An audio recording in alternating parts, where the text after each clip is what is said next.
കുടുംബകോടതി വിഷയങ്ങളുമായി ബന്ധപ്പെട്ട് വരുന്ന പുതിയൊരു വീഡിയോയിലേക്ക് എല്ലാവർക്കും സ്വാഗതം. വീഡിയോ കാണുന്ന ആർക്കെങ്കിലും കുടുംബകോടതി വിഷയങ്ങളുമായി ബന്ധപ്പെട്ട് എന്തെങ്കിലും സംശയങ്ങളുണ്ടെങ്കിൽ കോൺടാക്റ്റ് ചെയ്യാം.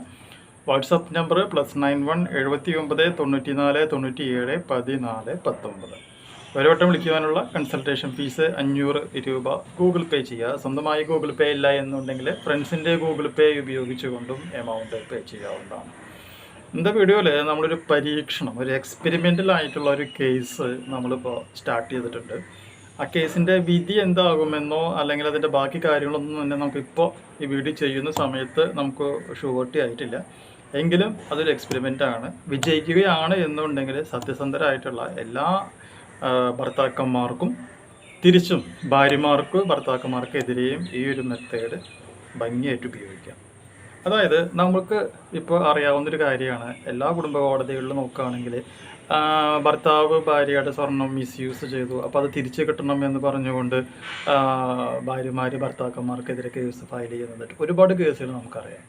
നമ്മൾ തിരിച്ചാണ് ചെയ്യുന്നത്. അതായത് ഭർത്താവിൻ്റെ കയ്യിൽ നിന്നും ഭാര്യ തട്ടിക്കൊണ്ടുപോയ സ്വർണ്ണാഭരണങ്ങൾ തിരിച്ചു കിട്ടുവാനായിട്ട് ഭർത്താവ് ഒരു കോപ്പി കേസ് ഫയൽ ചെയ്ത് കഴിഞ്ഞാൽ ആ തെളിവിൻ്റെ അടിസ്ഥാനത്തിൽ കുടുംബ കോടതിയിൽ നിന്നും ഭർത്താവിന് ആ സ്വർണം കിട്ടുമോ?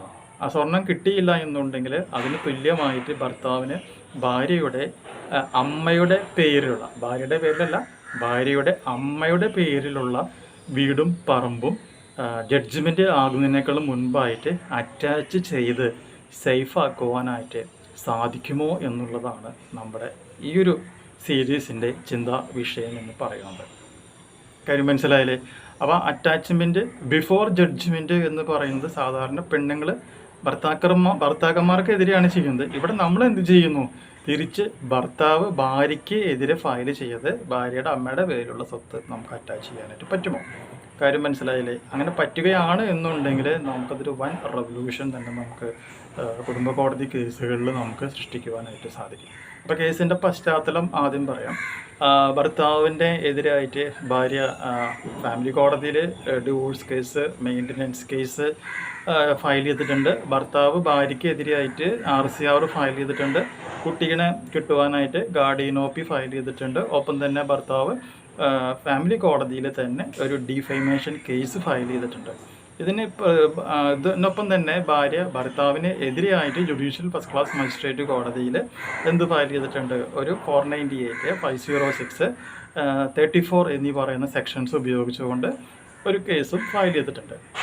അപ്പോൾ അതിൻ്റെ FIRൽ ഭാര്യ പറഞ്ഞേക്കണത് ആ പെൺകുട്ടിക്ക് കിട്ടിയിട്ടുള്ള 30 പവൻ സ്വർണ്ണാഭരണങ്ങളാണ് കല്യാണത്തിന് കിട്ടിയിട്ടുള്ളത്.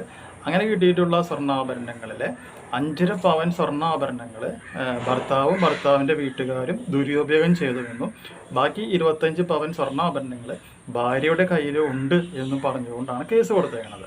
ഓക്കെ, അപ്പോൾ അങ്ങനെ കേസ് കൊടുത്തു. അതിൻ്റെ പിന്നാലെ ഭർത്താവ് ഫൈറ്റിങ്ങാണ് നടന്നിട്ടുള്ളത്. അവസാനം ഭാര്യനെ വിസ്തരിക്കേണ്ട വേള വന്നപ്പോൾ എന്തുണ്ടായെന്ന് വെച്ചിട്ടുണ്ടെങ്കിൽ വക്കീൽ ചോദിച്ചു, മോളെ നിനക്ക് കിട്ടിയിട്ടുള്ള 30 പവൻ സ്വർണ്ണാഭരണങ്ങൾ എവിടെയാണ്? അപ്പോൾ അവൾ പറഞ്ഞു ഇത് അവളുടെ കയ്യിലാണെന്ന് പറഞ്ഞു.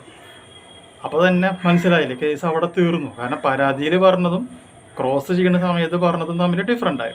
ഒപ്പം തന്നെ അവൾ പറഞ്ഞു ഭർത്താവ് കല്യാണ സമയത്ത് അവൾ അണിയിച്ചിട്ടുള്ള 5.5 പവൻ, അതായത് 5 പവൻ്റെ മാലയും 1/2 പവൻ്റെ താലിയും ആരുടെ കയ്യിലാണ്? ഈ പറയുന്ന ഭാര്യയുടെ കയ്യിലുണ്ടെന്നുള്ളത് അവൾ പറയുകയാണ് ചെയ്തിട്ടുള്ളത്. മനസ്സിലായില്ലേ? കിടിലൻ കേസായിട്ട് മാറിയില്ലേ? അപ്പോൾ അത് ഈ പറയുന്ന മൊഴി നമ്മൾ സാധാരണ നിങ്ങൾക്ക് എല്ലാവർക്കും അറിയാം, ഈ മൊഴി മുഴുവനും ക്രോസ് ചെയ്യുന്ന സമയത്ത് ജുഡീഷ്യൽ ഫസ്റ്റ് ക്ലാസ് മജിസ്ട്രേറ്റ് കോടതിയിലെ ജഡ്ജി അത് അവിടെ നോട്ട് ചെയ്തിട്ടുണ്ട്.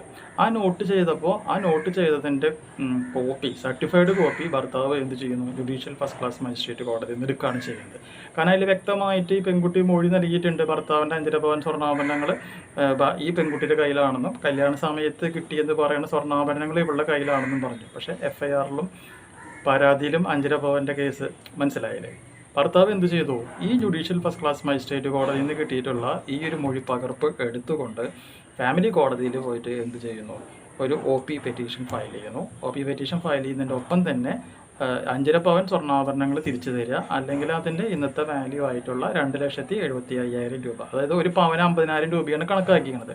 2,75,000 രൂപ തിരിച്ചു തരിക, അല്ലെങ്കിൽ തിരിച്ചു തരാൻ പറ്റിയില്ല എന്നുണ്ടെങ്കിൽ ഇവളുടെ അമ്മയുടെ പേരിലുള്ള വീടും പറമ്പും ഞങ്ങൾക്ക് അറ്റാച്ച് ചെയ്യാനായിട്ടുള്ള പെർമിഷൻ തരണം എന്ന് പറഞ്ഞുകൊണ്ട് നമ്മൾ കേസ് ഫയൽ ചെയ്തു. കാലത്ത് നമ്മൾ ഇതിൻ്റെ വർക്ക് എല്ലാം സ്റ്റാർട്ട് ചെയ്തു. കൃത്യം 3 മണിയായപ്പോഴേക്കും ജഡ്ജിയുടെ മുമ്പിലേക്ക് ഈ സാധനം എത്തി. ജഡ്ജി സാധനം കണ്ടു. ജഡ്ജി എന്ത് ചെയ്യുന്നു, ഓക്കെ അങ്ങനെയാണെങ്കിൽ അങ്ങനെ ആവട്ടെ, അറ്റാച്ച്മെൻറ്റ് ബിഫോർ ജഡ്ജ്മെൻറ്റ് എന്ന് പറയുന്ന ആ ഒരു കണ്ടീഷൻ ഉപയോഗിച്ചുകൊണ്ട് ഭർത്താവിന് ഭാര്യയുടെ വീട് അറ്റാച്ച് ചെയ്യാനായിട്ടുള്ള പെർമിഷൻ കോടതി കൊടുക്കുകയാണ് ചെയ്തിട്ടുള്ളത്. ഒരു റെവല്യൂഷനായിട്ടുള്ളൊരു കേസല്ലേ. ഇനി 2 ആഴ്ചക്കുള്ളിൽ ഈ ഭാര്യയ്ക്ക് ഈ അറ്റാച്ച്മെൻറ്റ് ഒഴിവാക്കണമെന്നുണ്ടെങ്കിൽ മറുപടി ഫയൽ ചെയ്യുവാനായിട്ട് കോടതി ഒരു അവസരം കൊടുത്തിട്ടുണ്ട്. പക്ഷേ സ്വർണം മേടിച്ചു എന്നുള്ളത് വ്യക്തമായിട്ട് അവർ തന്നെ ജുഡീഷ്യൽ ഫസ്റ്റ് ക്ലാസ് മജിസ്ട്രേറ്റ് കോടതിയിൽ മൊഴി കൊടുത്തതിൻ്റെ സാക്ഷി പകർപ്പുള്ളത് കൊണ്ട് തന്നെ 99.99% ഒന്നില്ലെങ്കിൽ ഭർത്താവിന് ആ സ്വർണം കിട്ടും. സ്വർണം കിട്ടിയില്ല എന്നുണ്ടെങ്കിൽ ആ വീടും പറമ്പും എന്ത് ചെയ്യാനായിട്ട് പറ്റും, അറ്റാച്ച് ചെയ്യാനായിട്ട് സാധിക്കും.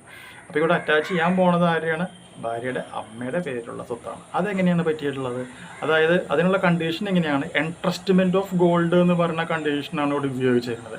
അതായത് ഭർത്താവ് കൊടുത്ത താലിയും മാലയും ഈ ഭാര്യയുടെ അച്ഛനും അമ്മയും കൂടി പണയം പല സ്ഥലങ്ങളിലായിട്ട് പണയം വെച്ചിട്ടുണ്ടെന്നും അങ്ങനെ പണയം വെച്ചിട്ടുണ്ട് എന്നുള്ളതിൻ്റെ അടിസ്ഥാനത്തിലാണ് നമ്മൾ എന്ത് ചെയ്തേക്കണത്, ലയബിലിറ്റി അപ്പോൾ ആർക്ക് വരുന്നുണ്ട്, ഈ പറയുന്ന പെൺകുട്ടിയുടെ അച്ഛനമ്മയും വരുന്നുണ്ട്.